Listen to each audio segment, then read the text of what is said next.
من الشيطان الرجيم.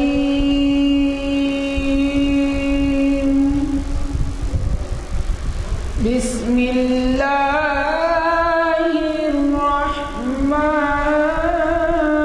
الرحيم.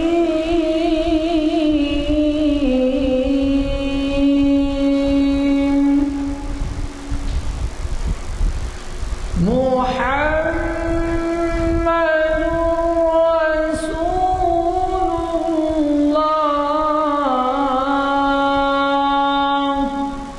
والذين معه أشداء على الكفار رحماء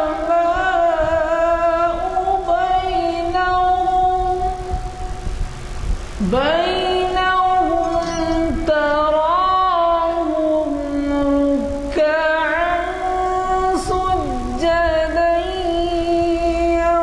يبتغون فضلا من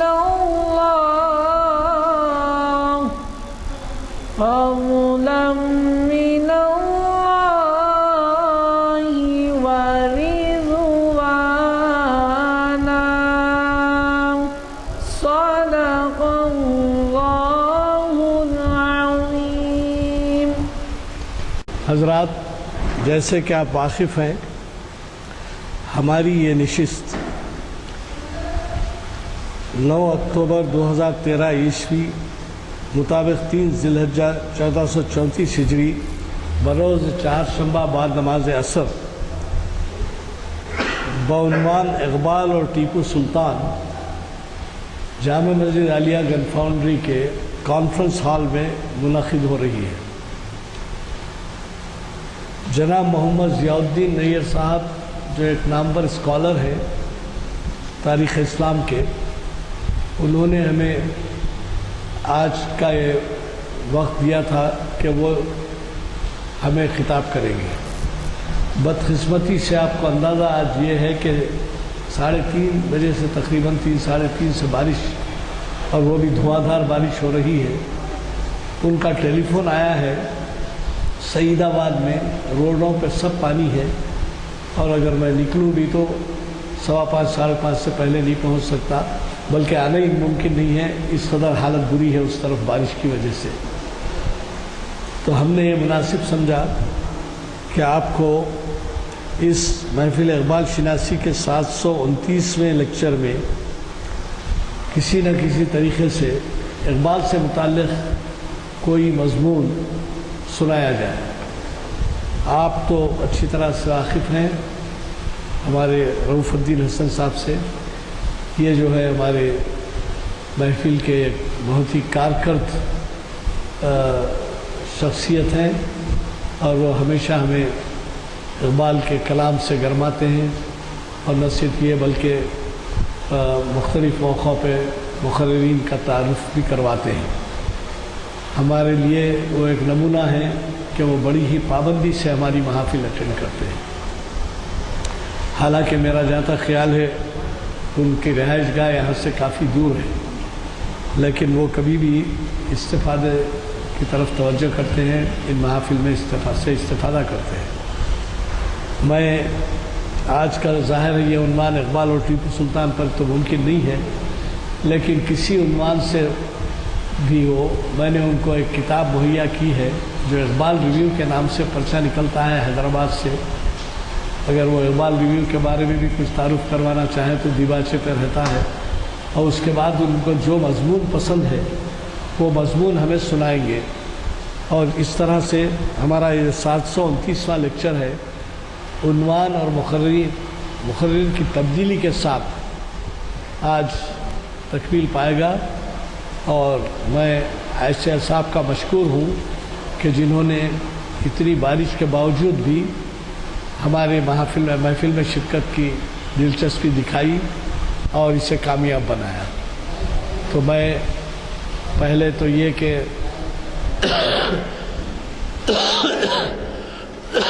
آپ سے یہ عرض کر دوں کہ ہماری اگلی جو نشست ہے، اگلی نشستیں ان کے بارے میں بھی آپ کو کچھ بتا دوں. پہلے تو یہ کہ پرسوں یعنی جمعہ سے مسجد عالیہ میں عشاء کے اوقات 7:30 ہیں. نماز عشاء 7:30 کو ہوگی اور فجر کی نماز 5:45 سے ہوگی جمعہ کے دن سے، یعنی پرسوں سے.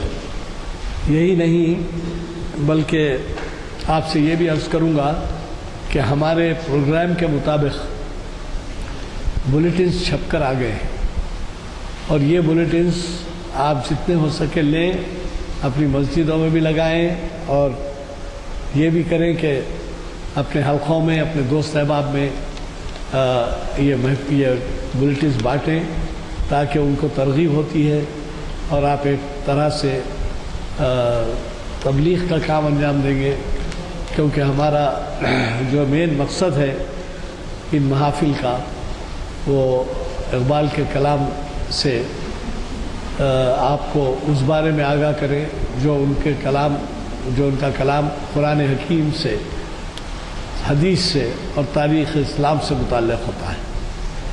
تو اس کے مطابق میں آپ سے عرض کروں گا کہ ہمیں 11 اکتوبر کو یعنی کل ہی پرسوں جناب محمد انور خان صاحب مرکزی ہال میں قبل از خطبہ واز فرمائیں گے، واز بیان، اور پھر اس کے بعد آپ کے جانے پہچانے مقرر ہیں ڈاکٹر سید اسلام الدین مجاہد.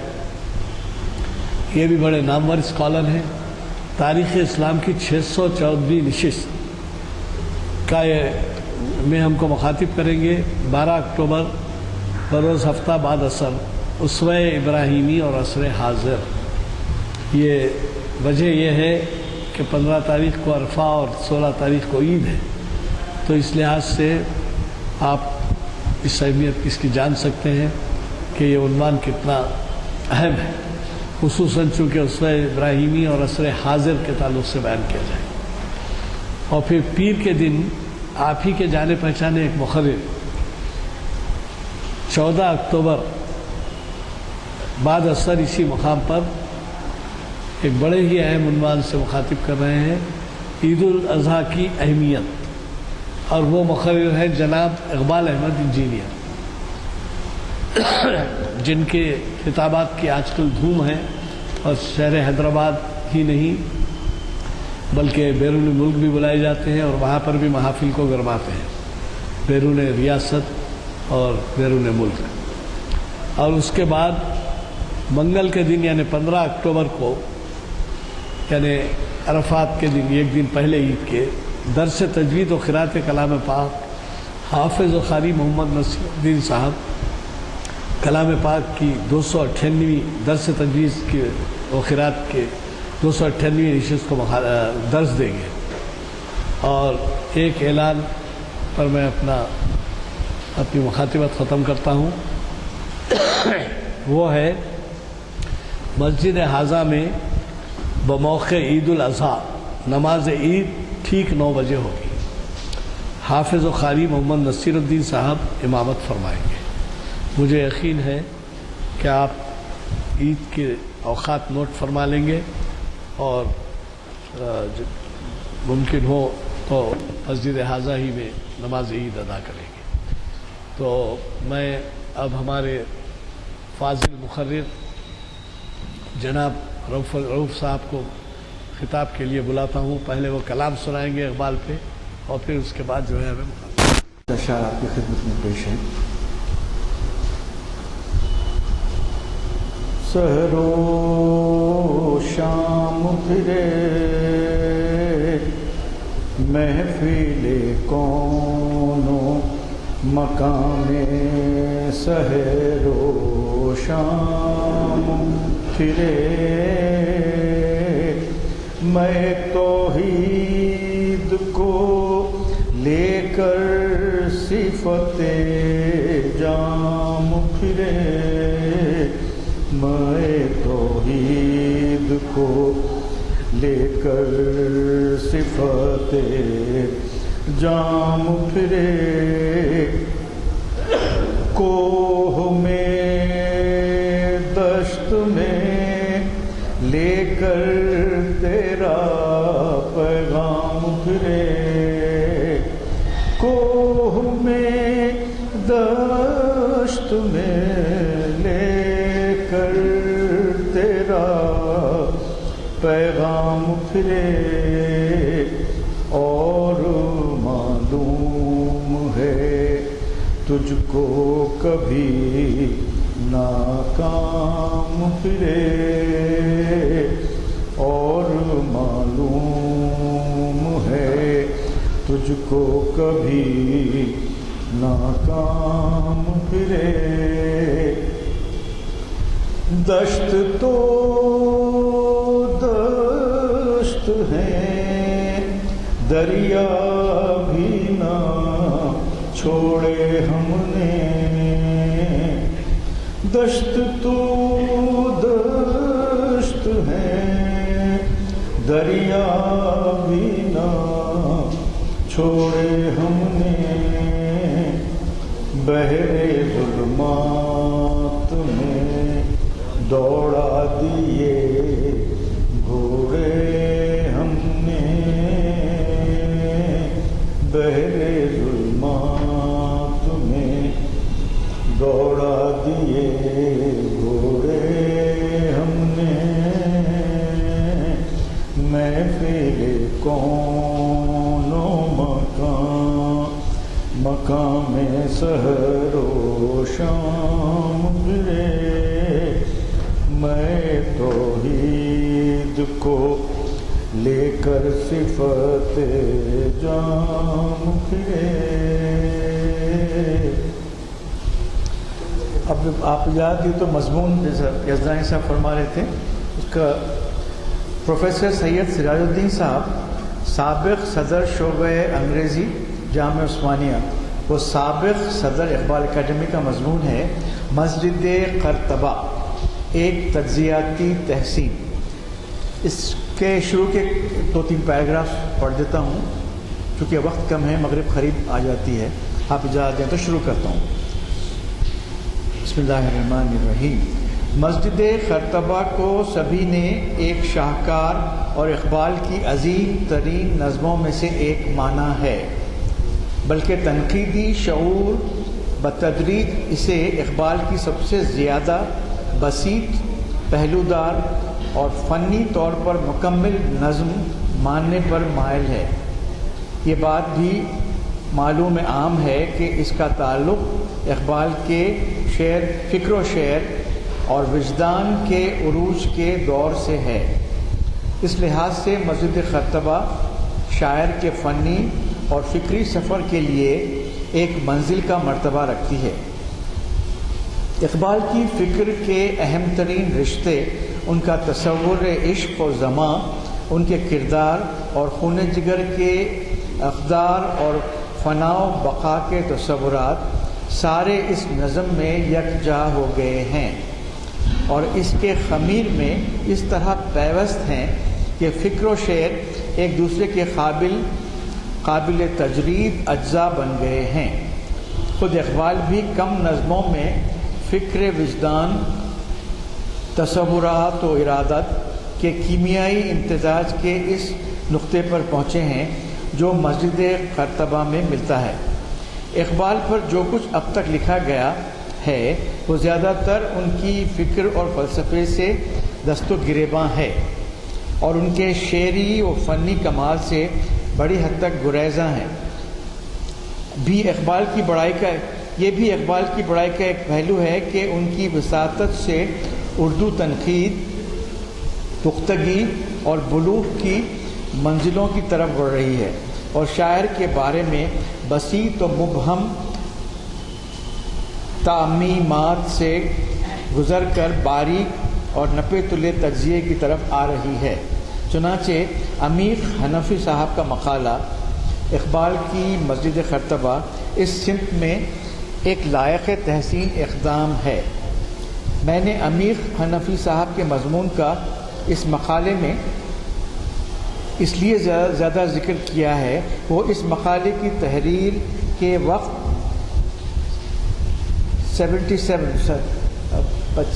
77 عیسوی میں میرے پیش نظر تھا، ورنہ مسجد خرطبہ پر متعدد تنقیدی مضامین لکھے جا چکے ہیں۔ خود اقبال اکیڈمی حیدرآباد نے کوئی 11 مضامین یکجا کر کے اپنے ایک خاص شمارے میں شائع کر دیے ہیں۔ مسجد خرطبہ ایک پیش در پیش نظم ہے اور اس پر کئی زاویوں سے بحث کی جا سکتی ہے۔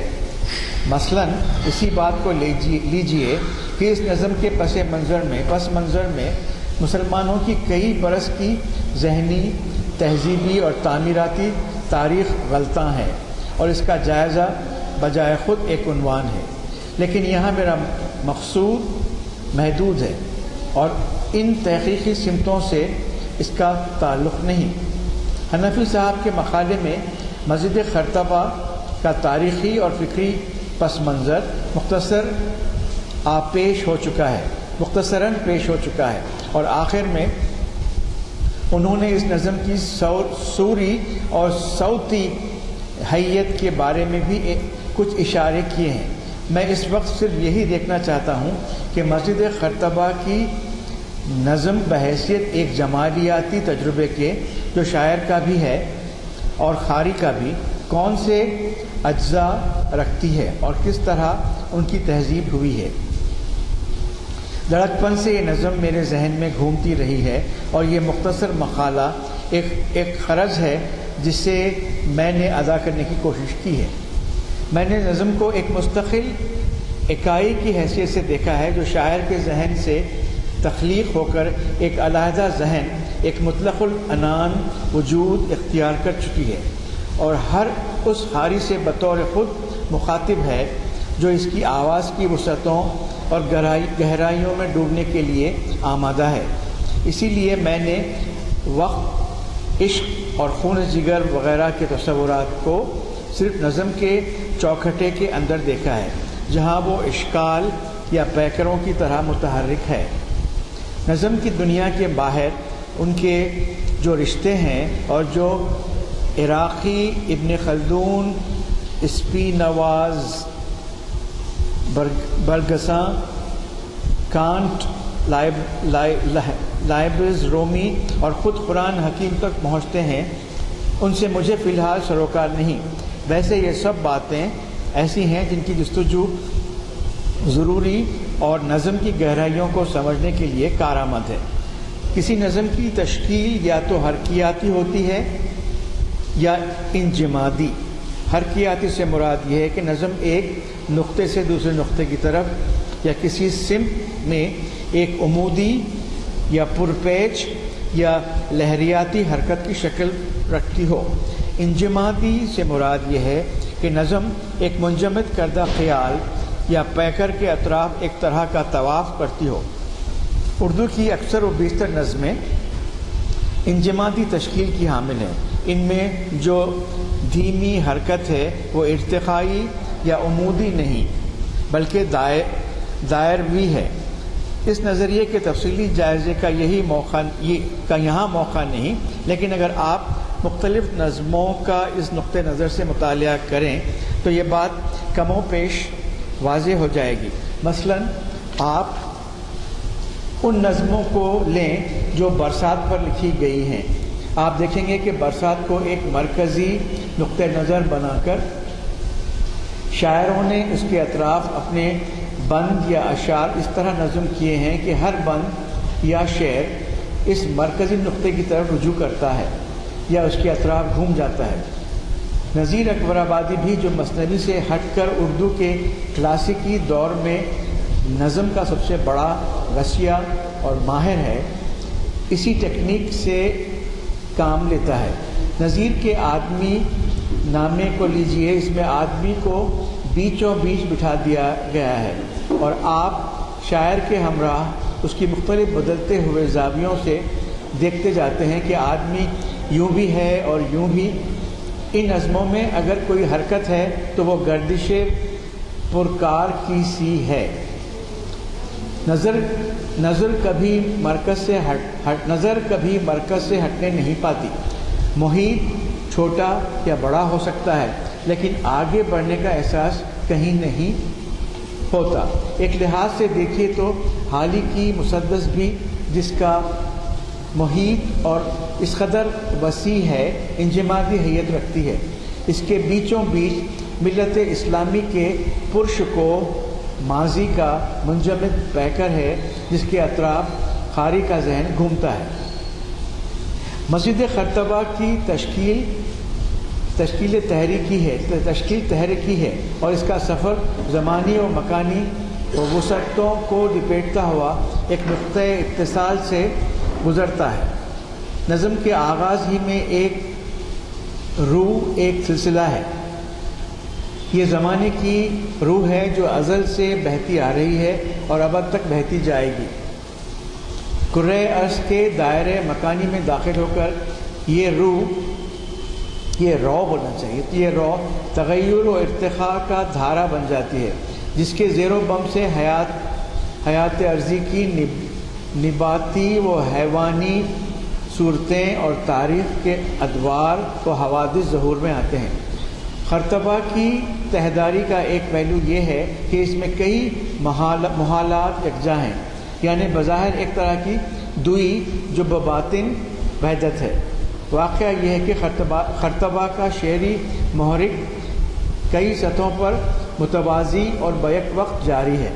ان محالات کے درمیان اس نظم کی تنابیں ایسی کھینچی ہوئی ہیں کہ کوئی جھول پیدا ہونے نہیں پاتا۔ یہاں یہ بات دہرانی پڑے گی کہ یہ کشیدہ تنابیں فن کے اعلیٰ نمونوں کی ایک بدیہی خصوصیات مانی گئی ہیں، اور یہ بھی عرض کرنا پڑے گا کہ اردو کی شاید ہی کوئی نظم ایسی ہو جو اس کسوٹی پر کسی جا سکے۔ اس کے یہ معنی نہیں ہے کہ فن کی اس ایک شکل کو معتبر قرار دیا جائے۔ مشرقی شاعری میں جس چیز کو میں نے انجمادی تشکیل کہا ہے زیادہ عام ہے اور اس کا اپنا ایک ٹھہرا ہوا حسن متمکن ہے، لیکن اقبال نے اس ٹھہراؤ کے خلاف اپنی فکری اور شعری مہم چلائی تھی، اور ان کی جدت اور مشرقی فکر اور اردو شعر و ادب پر ان کے حملے ترکانہ کا ابھی تک تفصیلی جائزہ لیا جانا باقی ہے۔ اقبال کی دعوت حرکت ان کی نظموں کے معنوں ہی میں نہیں بلکہ ان نظموں کے تشکیل اجرا میں بھی پیوست ہے، یعنی ساری نظم نہ صرف تحریک انگیز ہے بلکہ متحرک بھی۔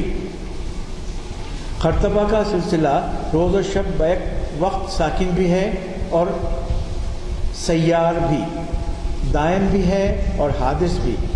اس کی حدیں ازل و ابد میں غائب ہیں۔ ایک بعد کائناتی کی حیثیت سے اس کی خصوصیت عصری نہیں بلکہ دوام یا ہمیشگی ہے، لیکن ساتھ ساتھ ایک عرضی بعد اور انسانی قدر کی حیثیت سے اس میں روانی تغیر اور ارتقاء ہے۔ زمین کی نامیاتی فضا میں داخل ہو کر زمانے کی ازلی رو سلسلہ روز و شب کا روپ دھار لیتی ہے، ورنہ دن اور رات اس کے کائناتی ابعاد نہیں ہیں۔ ایک شعر عرض ہے، تیرے شب و روز کی اور حقیقت ہے کیا، ایک زمانے کی رو جس میں نہ دن ہے نہ رات۔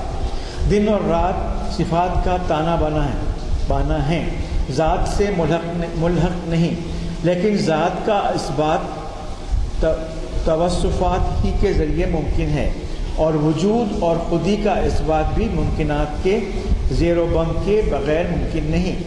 حوادث تاریخ اور ارتقاء نامی اس حیثیت سے زبان عرضی کے مظاہر اور کارزار وجود کے عوامل کی حیثیت رکھتے ہیں، لیکن زبان عرضی منزل ظہور ہی نہیں، سیر فی کائنات بھی ہے۔ اس کی ذو صحیح کریا اور اس سے ٹکر لے کر وجود اعتبار یا بے اعتباری سے دوچار ہوتا ہے۔ حدود عرضی میں وقت کا یہ سیلاب بظاہر ہر چیز کو بہا لے جاتا ہے اور ہر چیز آنی و فانی، بے ثبات، اول و آخر فنا، باطن و ظاہر فنا، یہاں پہنچ کر ایک اور رو اس نظم میں ابھرتی ہے جو زمانے کے متوازی بھی ہے اور اس سے متصادم بھی۔ یہ ایک اور محال ہے، بظاہر دوئی بباطن وحدت، یہ عشق کی رو ہے۔ عشق ہی دائم و حادث اور مکان عرضی اس کی ہی منزل ظہور ہے۔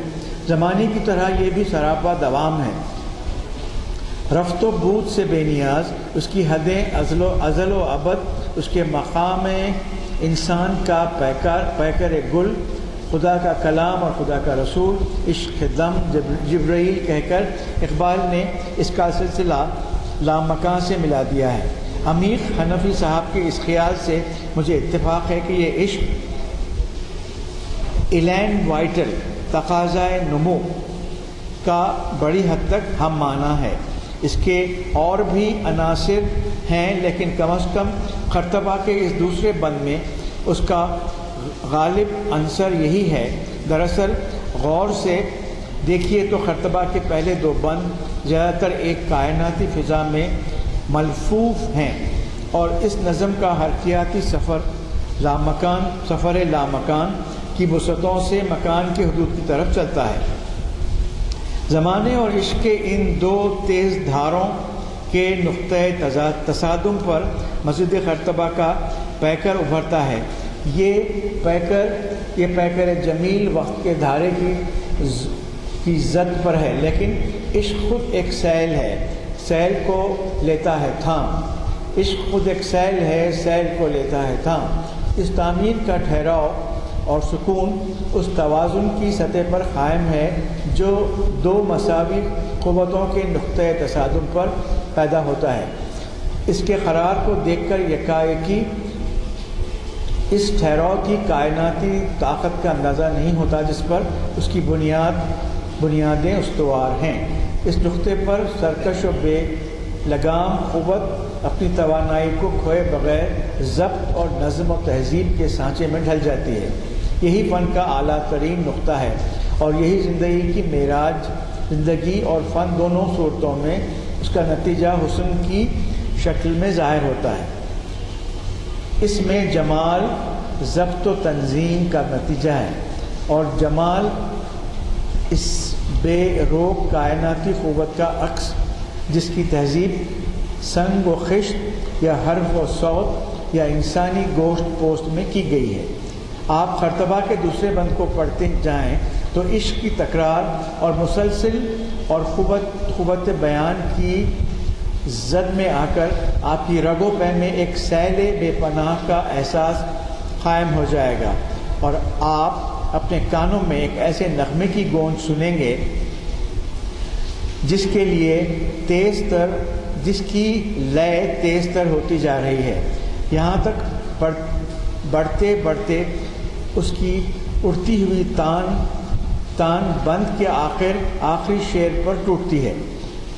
عشق دم جبرائیل، عشق دم مصطفیٰ، عشق خدا کا رسول، عشق خدا کا کلام، عشق کی مستی سے ہے پیکر گل تابدان، عشق ہے صحبائے خام، عشق ہے کاس الکرام، عشق فقی حرم، عشق امیر جنود، عشق ہے ابن السبیل، اس کے ہزاروں مقام، عشق کے مضراب سے نغمہ تار حیات، عشق سے نور حیات، عشق سے نار حیات، اے حرم خرطبہ عشق سے تیرا وجود۔ نفسیاتی طور پر تیسرے بند کا پہلا مصرع دوسرے بند سے منسلک ہے، جس عشق کی اس بند میں مسلسل تکرار ہے۔ اسی کا رہین منت مسجد خرطبہ کا وجود ہے۔ اس مصرعے کے ساتھ خرطبہ کی لے دھیمی ہو جاتی ہے، ویسے زمین ہماری نظروں سے کبھی اوجھل نہیں ہوتی اور وقت عشق کے عرضی اباوا اپنی جھلک دکھلاتے رہے تھے، لیکن میں نے جیسے پہلے کہا ایک کائناتی فضا طاری تھی۔ اب ہم انسانی دنیا کی مانوس فضا میں داخل ہو گئے ہیں، جہاں خرطبہ کی مسجد مکان و لامکان کے نقطۂ اتصال پر ایک حسن ساکن کی طرح استادہ ہے، لیکن اس سکون کے انداز بھی وہی عشق عالمگیر کی رو ہے جس کا ظہور دم جبرائیل اور خدا کا رسول اور خدا کا کلام میں ہے۔ اس کے باوصف مسجد خرطبہ کم از کم اپنی حیت ظاہر میں ایک انسانی تخلیق ہے، اور اس کے جامد خشت و سنگ کی رگوں میں انسانی خون جگر کی گردش اور اس کا رنگ نمودار ہے۔ یہ خون جگر اس عشق کی ودیعت ہے جو خود ایک سیل ہے اور جس کی تخوین میں اثر رواں کے سوا اور زمانے بھی ہیں۔ عمیق حنفی نے خون جگر کو لگن، خلوص اور وفا کے لفظوں سے سمجھانے کی کوشش کی ہے۔ میرا خیال ہے کہ یہ الفاظ کمزور اور ناکافی ہیں۔ خون جگر یہاں کاوش و کرب تخلیق کا مترادف ہے۔ اس کے بغیر کوئی نقش کمال و پائیداری نہیں پا سکتا۔ تخلیق انسان کے خواہ ذہنی کا عرفہ ترین عمل ہے، اور اس کے کرب جاں فضا سے وہی ذہن واقف ہیں جو اس صفت سے بہرور ہوئے ہیں۔ حدود عرضی میں اقبال کو خون جگر سے زیادہ اہم اور قیمتی کوئی اور ودیعت نظر نہیں آتی۔ مسجد خرطبہ کا آخری شعر اس تان پر ختم ہوتا ہے۔ خرطبہ کا تیسرا بند مجھے مقابلتاً کمزور معلوم ہوتا ہے۔ اس کے میں ذرا کم کر دیتا ہوں لاسٹ پیراگراف پر، اور آخری میں پیراگراف تک، چونکہ مضمون طویل ہے اس لیے آپ اجازت دیتے ہیں۔ جی ہاں، مسجد خرطبہ کی ذہنی اور جمالیاتی حرکت عمومیت سے تخصیص پھر خصوصیت سے تعلیم کی طرف ہے۔ اس سے گزرتے ہوئے یہ احساس ہوتا ہے کہ جیسے کہ ہماگیر اور ہمہ جہت نور کی کرنیں جو فضا میں منتشر اور سارے جہاں میں پھیلی ہوئی تھیں مرتکز ہونے لگتی ہیں، یہاں تک کہ یہ نقطۂ ارتکاز نور کی شدت کے سبب فضا کے دھندلکے میں ایک شرارے کی طرح چمکنے لگتا ہے اور نظریں خیرہ ہونے لگتی ہیں۔ لیکن یہ نقطہ بجائے خود ایک منشور بھی ہے جس پر مرتکز ہو کر نور کی شعاعیں رنگوں میں پھوٹ پڑتی ہیں اور پھیلنے لگتی ہیں، اور وہی نور جو کچھ عرصہ پہلے ارتکاز کی منزلوں سے گزر رہا تھا اب ان اطاف کی سرحدوں کو چھونے لگتا ہے، اور ساری نظم انتشار و ارتکاز و ان اطاف کا ایک نورانی حیولہ بن کر ابھرتی ہے جو اپنا ایک ٹھہرا ہوا پیکر بھی رکھتی ہے اور اپنے اندر تحریک و ارتقاء کا ایک ہنگامہ بھی لیے ہوئے ہے۔ تشریف لائیے۔ اعوذ باللہ بسم اللہ الرحمن الرحیم۔ اللہم صلی علی سیدنا شفیعنا و مولانا محمد الحبیب المحبوب شافع العلل و مفرج الکروب وعلی آلہ و اصحابہ وبارک وسلم۔ ربنا لا تزغ قلوبنا بعد إذ هديتنا وهب لنا من لدنك رحمة إنك أنت الوهاب۔ ربنا آتنا في الدنيا حسنة وفي الآخرة حسنة وقنا عذاب النار، وصلى الله تعالى على خير خلقه سيدنا محمد وعلى آله وصحبه أجمعين برحمتك يا